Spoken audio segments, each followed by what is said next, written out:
Welcome to As I Live and Grieve, a podcast that tells the truth about how hard this is. We're glad you joined us today. We know how hard it is to lose someone you love and how well-intentioned friends and family try so hard to comfort us. We created this podcast to provide you with comfort, knowledge, and support. We are grief advocates, not professionals, not licensed therapists. We are you. Hello again, everyone, and welcome back to As I Live and Grieve. If you remember, our last episode was just Stephanie and I doing a little bit of a retrospective. And today we're actually bringing back a guest that we thoroughly enjoyed speaking to. Oh gosh, it was months ago now. I sometimes am kind of startled when I remember we've been doing this for over a year now. At one point we spoke with Dr. Terri Daniel, who is back with us again today. We talked about the concept of toxic theology, how religion sometimes isn't always helpful when we're grieving. And many times it relates to just how we were brought up in that religious atmosphere. I know I was brought up in a very devout Episcopalian religion. Then we spoke also with a local minister, and we talked more about the difference between spirituality and religion. So that's kind of where I'm going to start today.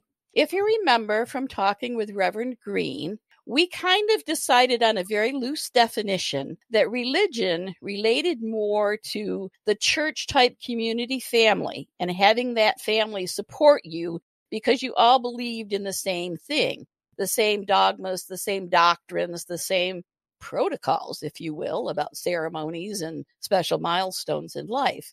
Whereas spirituality was more of an individual, a personal thing in your soul, how you felt. That's kind of what we gave as a loose definition. So, Dr. Daniel, would you first start out by maybe offering a little bit of your background and how you have come across these studies on death and everything that relates to it, and then kind of launch into how you define spirituality versus religion? Perfect, because I don't exactly agree with the definition that you just gave, so it'll be interesting to have a different perspective. Exactly. So how did I get into this work? I was always a mystical, spiritual kid. When I was 16, I read the Bible, or I tried to read it as much as there wasn't even a Bible in my house. My parents were Jewish, but they weren't religious at all. I had to go and find a Bible somewhere. And then my father, who was kind of a European intellectual, he had all these books on religion and mythology. So I read my father's books. This is when I'm like 16 years old. When I was 19, I read the Tibetan Book of the Dead, blah, blah, blah. So I was always interested in this stuff, but I didn't really get formally involved until about 15 years ago, prompted by my son's death. He died when he was 16 from a rare metabolic disorder. And I got really interested in hospice work and became a hospice volunteer. And while I was a volunteer, I was hearing so many people talk about their spiritual experiences, their religious questions, all the stuff that you look at when you're dying or when someone close to you is dying. And I wanted to delve into those conversations with people. But as a volunteer, you're not really allowed to have those conversations. Right. Mm-hmm. And so I decided that because I wanted to do that, I would go back to school and be trained as a chaplain. So I spent the next 10 years in college, in seminary, basically. Got a bachelor's in religious studies, a master's in pastoral care, and a doctorate in pastoral counseling, and a lot of internships and training as a chaplain. So now I'm allowed to have those conversations with patients. That's my job, basically, or one of them. And so there you are. There's the whole background story for you. Great. Now, spirituality versus religion. Take it away, Dr. Terri. So what the other guest defined as one of them has an organized community where people are aligned with similar beliefs and the other one is more individual. I would say that that's one aspect of it, but spiritual communities are very supportive and very aligned. We have that in spiritual communities too. So that is not just exclusive to religion. Okay. The difference, the way I see it, has to do with how you define your image of the divine.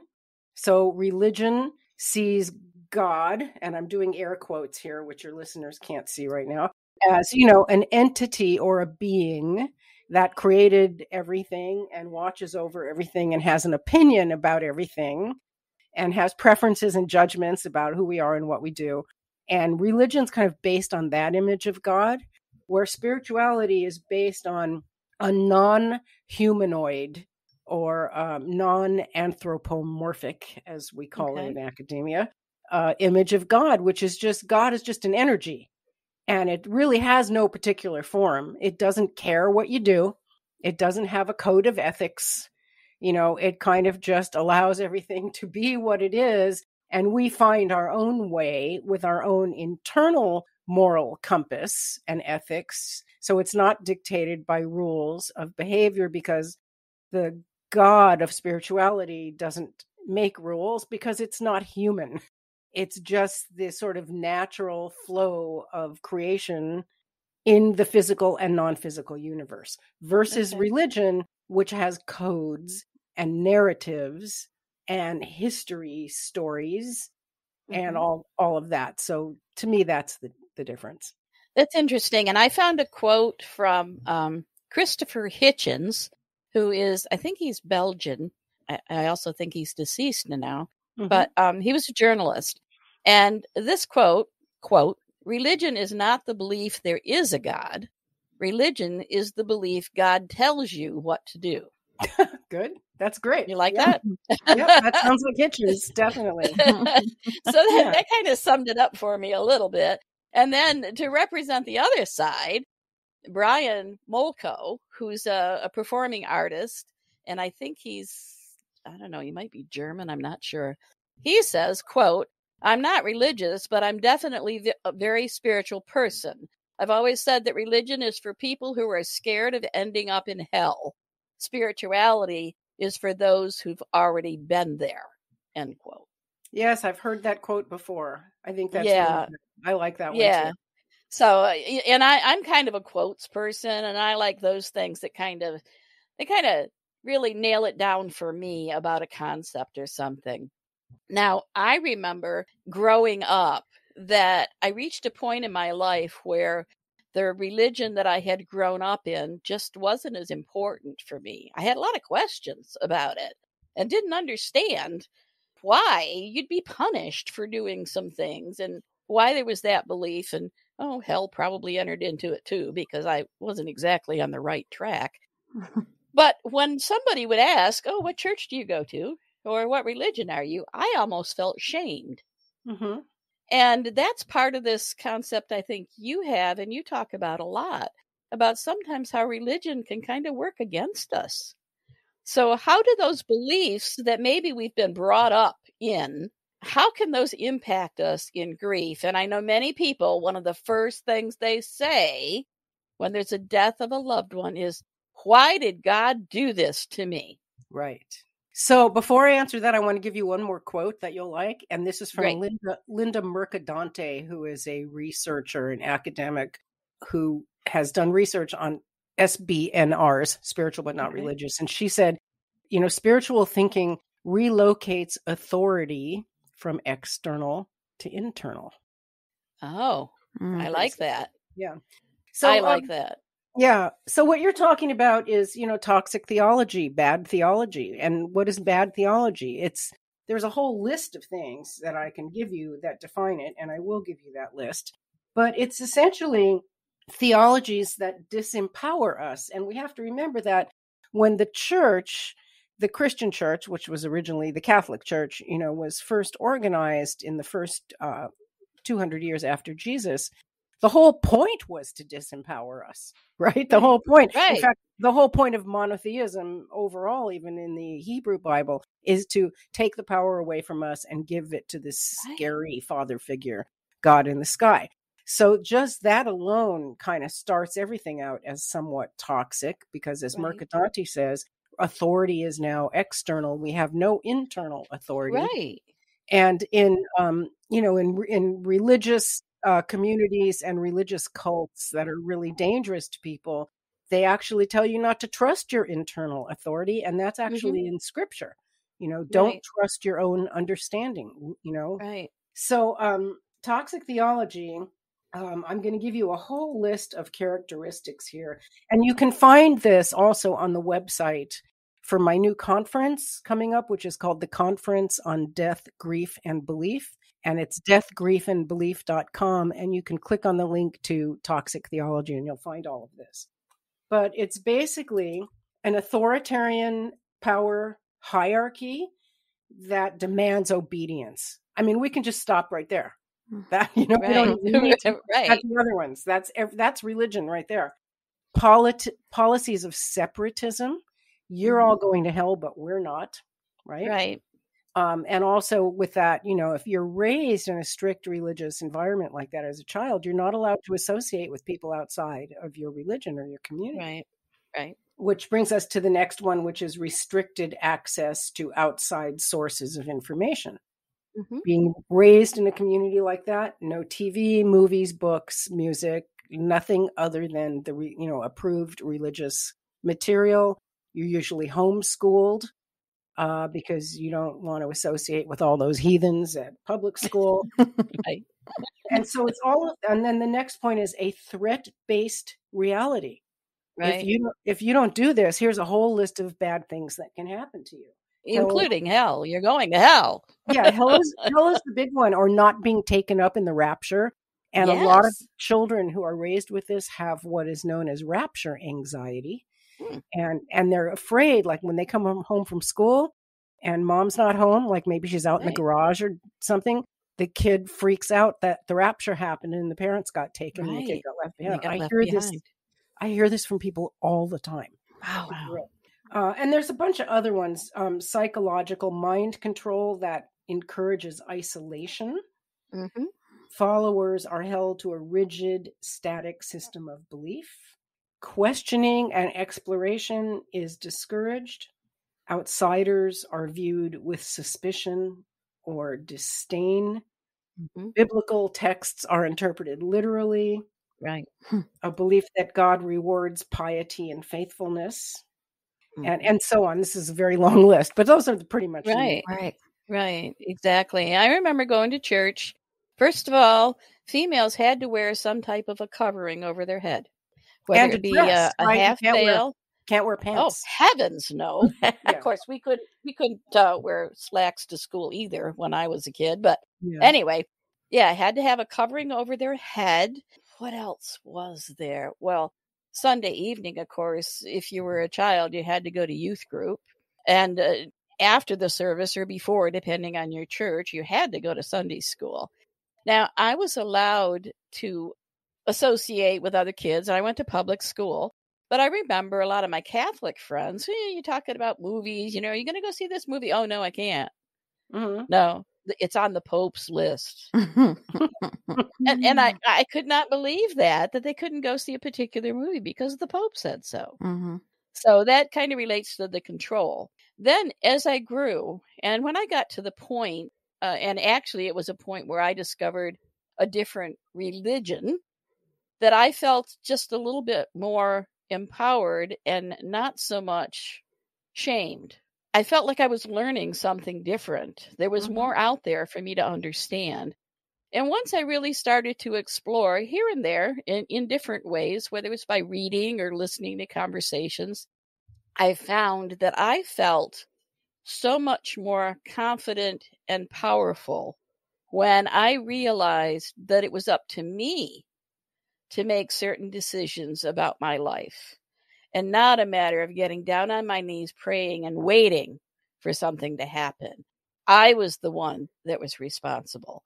For me, that was when I kind of discovered spirituality, but I didn't have a clue what it was I had discovered. Mm-hmm. I didn't really understand why. It's only been in my grief journey, I think, as I've been exploring more, as we've been doing this podcast and getting different perspectives, that I feel I have grown so much in my own spirituality, and that I have become almost the person that I really want to be and the person that I feel comfortable being.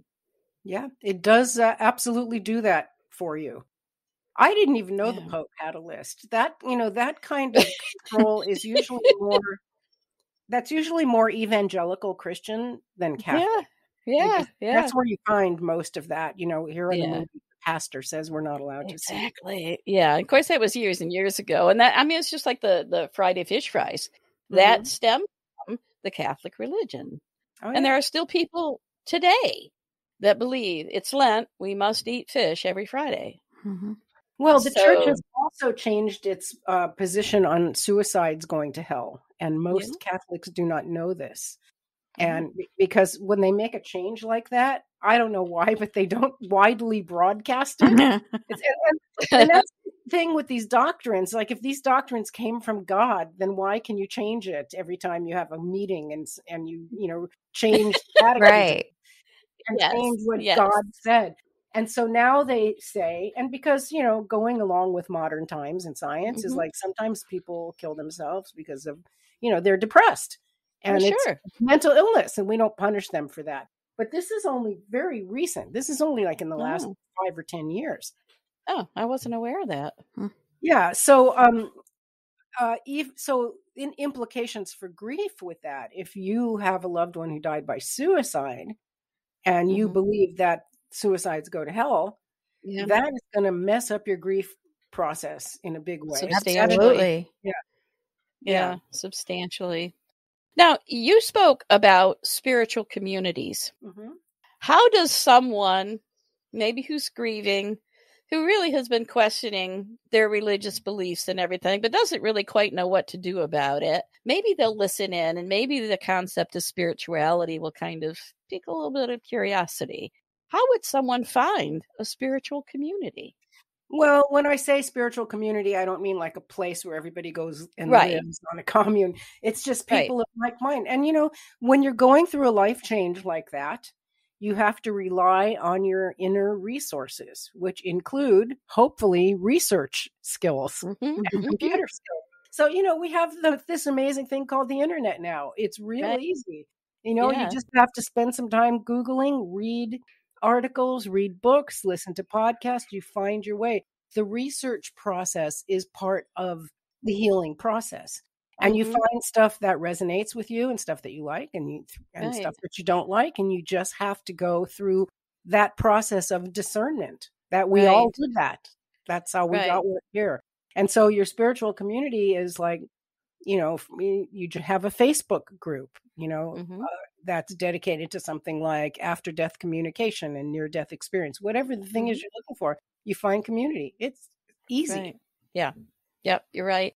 And again, that action, that decision to do it rests with you. Yeah. So, you have to, kind of like get up out of your chair.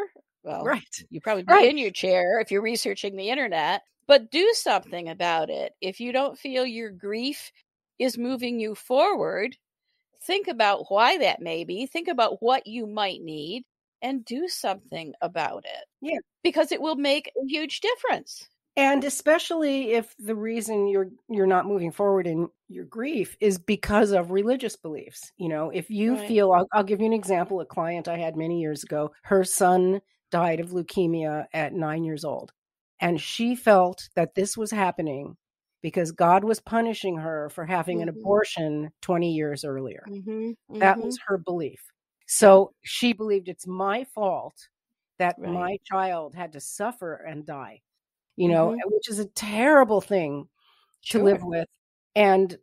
But she came out of it. She did this whole discernment process, and she's fine now, but it took her years to get there because that religious indoctrination is so deep. And by the way, it doesn't say anything in the Bible against abortion. In fact, the only reference to abortion in the Bible is an Old Testament story about if a pregnant woman, can't remember if a pregnant woman gets injured, you save her life before the baby's life. That's actually a teaching. Yeah.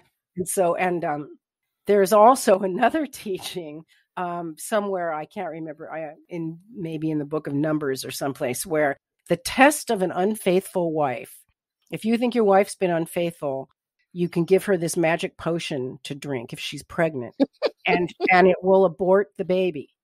And if the baby dies, that means that she was unfaithful and it's some other guy's baby. And heaven forbid. And if the baby lives, then she is virtuous.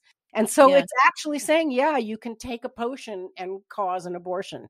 So that whole anti-abortion thing, I mean, we could do a whole program just about that. But I'm sure we could. I'm sure we could. That doesn't really fit with the theme of grief completely, but you're right. And there's many things, and so many times Scripture is interpreted.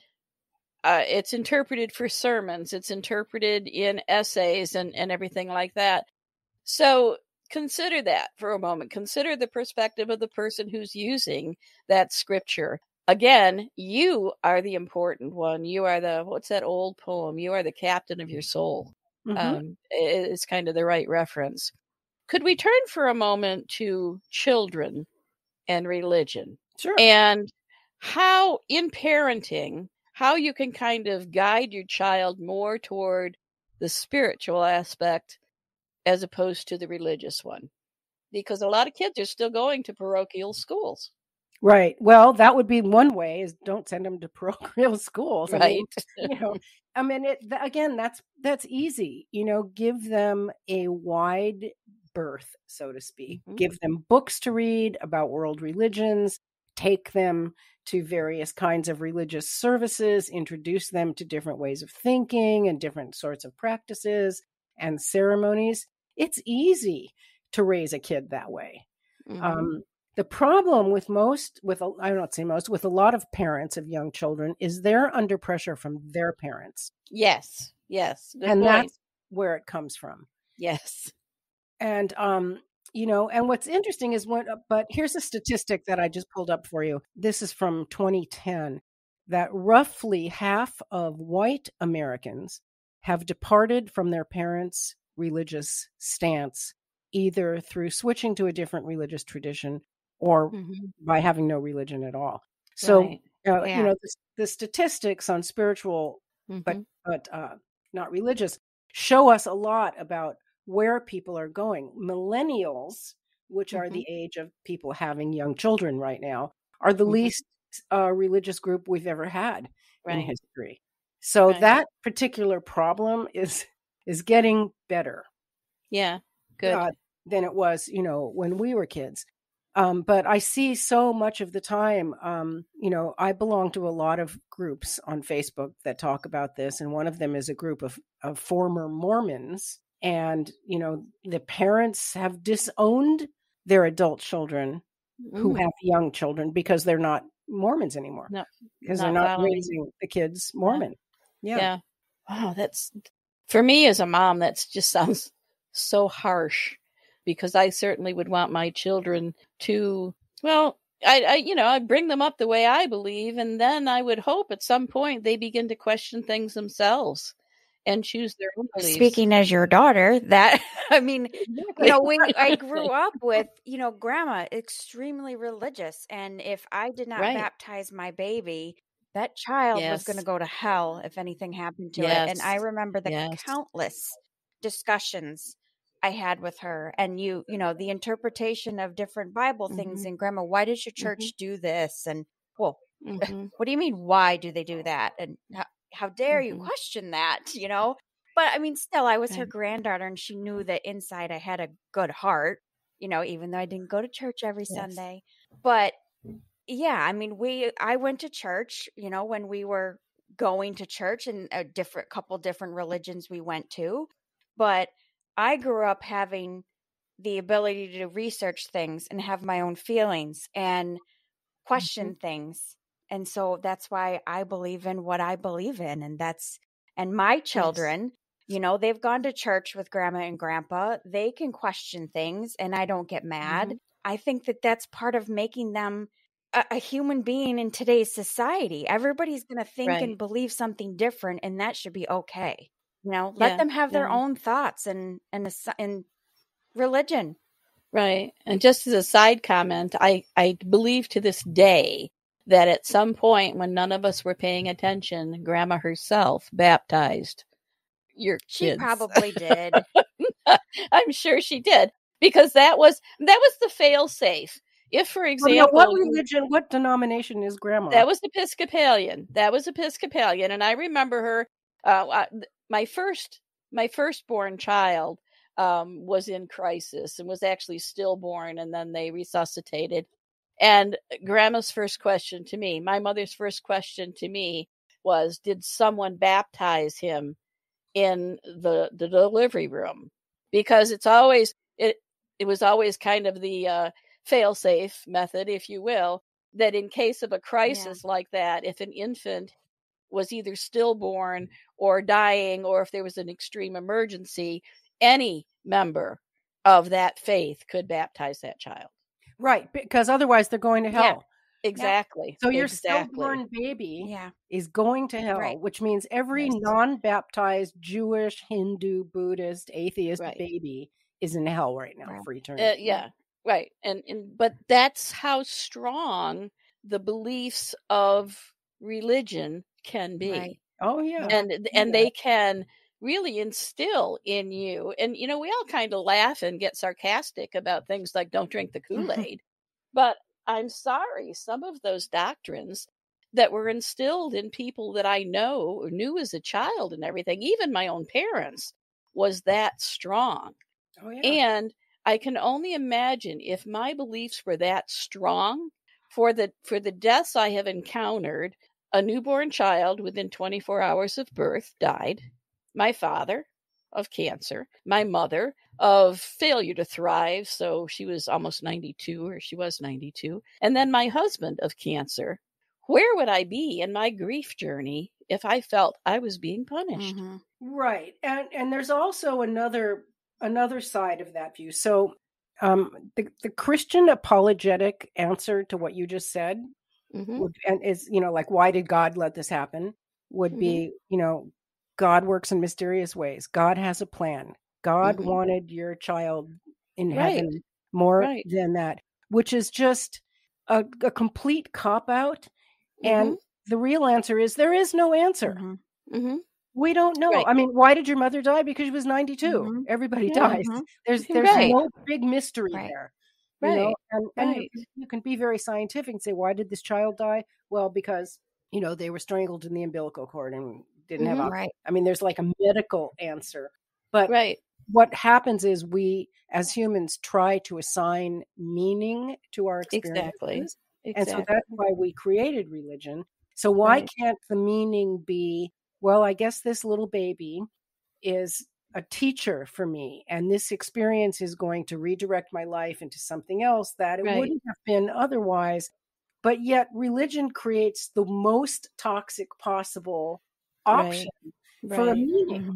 And it's kind of like, what is in the nature of humans that make us default to the most toxic option when there are so many others that we could choose? Because we don't define it as toxic. We don't know it as toxic because we haven't, for whatever reason, questioned or been exposed to a different perspective.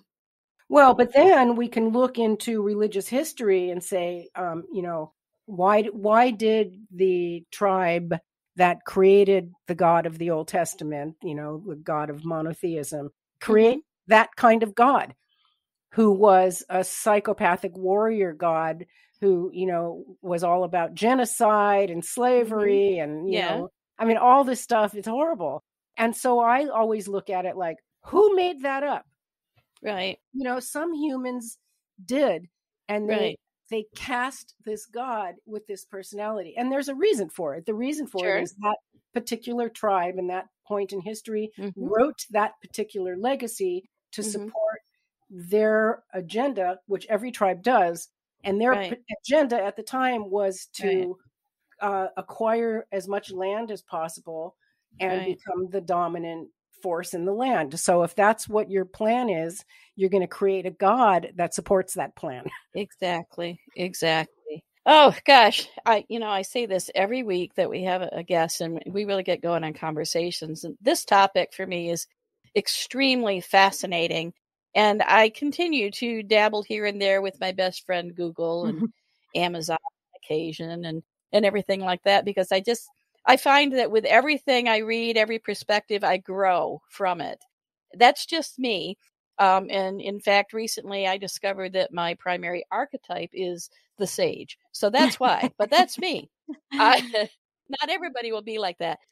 Terri, it's come to the time that we have to kind of wrap things up. So before we do, I want to allow you a few moments of time to speak directly to our listeners. Let them know the kind of things that you offer them. And I know tomorrow, especially, is a very special day, a great workshop. I'm looking forward to it. But you've got a lot of things on your calendar, and you have a lot of resources available to people. So go ahead and let them know what you offer them. Well, the most important thing is, as many of your listeners probably know, I produced the Afterlife Conference for 11 years. And the last 2 years, we had to make it virtual because of COVID. And that gave me an opportunity to really rethink what I wanted to do with it. And what I came up with is I turned it into a whole new conference. So it's still going. Technically, it's our 12th year. But now it's called the Conference on Death, Grief, and Belief. And it's specifically about this topic, about how do our embedded or inherited religious beliefs influence our experience of loss and grief. And so this conference is happening in Portland, July 15th through 17th. Mm-hmm. The website is deathgriefandbelief.com. And it's for people who've been followers of the Afterlife Conference, it's a little bit different than what you're used to. We've got religious scholars representing all the different religious views. We have people who have escaped from being raised in religious cults as children. We've got psychologists talking about religious trauma and how toxic theology affects you. And we've got some really fun keynote speakers that are very entertaining. The guys from the Thank God I'm Atheist podcast and a bunch of really a lot of fun stuff. So that's what I want to say to your readers. Come to that conference. And then in terms of grief, my other website that might be of interest is called spiritualityandgrief.com. And that's where you'll see grief workshops and stuff more on that. Right. You're also the author of several books. The one that has, recently come to my attention, as I say, Google and Amazon are my best friends. This is a book that was published actually back in 2014, Turning the Corner on Grief Street. And the reason that one has appealed to me now is I've been exploring different grief rituals. So if you're open to it, maybe you could come back once your conferences are kind of in a hiatus there in between and maybe talk about some of the different grief rituals, which I think people would find fascinating as well. Absolutely. I've got a lot of that stuff on the Spirituality and Grief website, and I can send you a link to an article, an academic article I recently published on rituals. That'd be wonderful. That would be wonderful. That's been a topic I've wanted to cover for a while. And I know someone who's one of my acquaintances who lost her teenage daughter, and she has created a memorial garden and things like that. So that's the whole idea of grief rituals and things people can do, I think would be fascinating also to discuss. So we'll talk about that later. For now, we need to wrap up. Dr. Terri, thank you so much for, again, being our guest. I could sit and talk with you for days. So maybe in that respect, it's best that I don't attend in person your conference in July, but maybe do the recorded one, because every time I saw you, I probably would find another question to ask. No. Yeah, that always happens to me at the conference too. It's I had to tell my volunteers to stand next to me at all times. Yes. As bodyguards to just sort of, I'll bet. people I'll bet. because I'm so busy there. It's like I know, and I find myself when I go up to the podium, I say, everybody, I just want to apologize to you all for brushing you off when you come up to talk to me, but I'm so busy that I literally don't have 2 minutes for a conversation. So, and it's only because you're such a great resource and you're fascinating to converse with. So, well, I'm a maniac at the conference. I mean, literally, I don't stop because there's so much to do. It's a lot now of work. I may have to go. I don't know. I would love to. It sounds like a fascinating list of speakers and everything. And I would love to experience some of those interactive portions myself, which of course I wouldn't be able to do so much on a recording. But at any rate, good luck with your conference tomorrow. I will be online with the rest of the attendees. thank you once again. And to our listeners out there, and now I remind people every so often that we have listeners in 55 different countries. And we're so, so grateful for that. We appreciate it so much. I hope today has, if nothing else, piqued your curiosity about spirituality as opposed to religion. And if you find yourself stuck, maybe just ask yourself in your grief journey, are you stuck because of some of the religious beliefs that you've been brought up with and that are they kind of grating against you? Are you kind of questioning them? It's okay to question, and answers are out there, but you yourself have to be the one to look for them, because you don't just want to take for gospel, for lack of a better word, what someone else may just tell you. Look yourself for the answers that are going to rest with your heart. Okay, everyone, take care, and we'll talk to you next week as we all continue to live in grief. Thank you so much for listening with us today. Do you have a topic that you'd like us to cover, or do you have a question from one of our episodes? Please email us at info@asiliveinGrieve.com and let us know. We hope you will find a moment to leave a review, send an email, and share with others. Join us next time as we continue to live and grieve together.